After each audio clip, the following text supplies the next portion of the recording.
They came for the land and a new start. Oh, a lot of tall grass prairie. There was not much, well, there was no development here before. There would be trees along some of the streams, but the rest of the ground was prairie, prairie grass, where buffalo had roamed for generations. So when Stillwater citizens first arrived, they decided to set up a town site. There's a little woodland along this, what becomes Stillwater Creek in the south part of town, but it's prairie. They have to begin establishing roads, laying out just dirt roads. The first structures are tents. They have to haul lumber from the railroad station, which the closest one was at Prairie, so that the wood has to be hauled to Prairie, then loaded onto wagons, and then hauled here. So it took a while to get what we would call permanent structures established in Stillwater.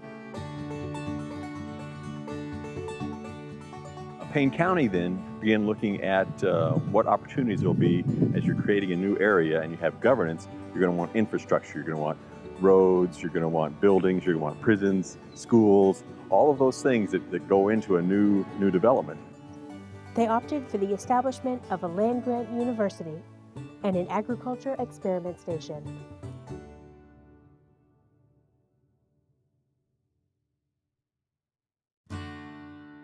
They burned the tall grass, and it was still covered with prairie grass for most of it. I think they estimate about 15 to 20 acres had been plowed by the homesteaders in the year and a half since they'd been there, but most of the land was still prairie. And so they burned the tall grass off after marking the corners, and then the next day begin plowing, and they plowed the whole 200 acres. It took them months to complete the plowing. In the meantime, then, by the spring of 1891, they're getting the first funds in from the Morrill Act from the federal government. And these funds were actually allocated for the Agricultural Experiment Station. And so these funds actually went to build a barn, which is close to where the Spear School of Business is now, and several other wood frame structures, including a house for the president, who never lived there. The Agricultural Experiment Station director lived there instead because he was really on campus more. And the Agricultural Experiment Station encompassed roughly 190 of that 200 acres. Only about 10 acres was considered the college campus. The rest of it was Agricultural Experiment Station. So the initial campus is set up in fields. They have pasture areas. They've got livestock they're bringing in. They're growing different kinds of crops. And so it's mostly a big farm with a small college attached to it. Old Central was originally the assembly building, later becomes the central building, and most structures were built around it.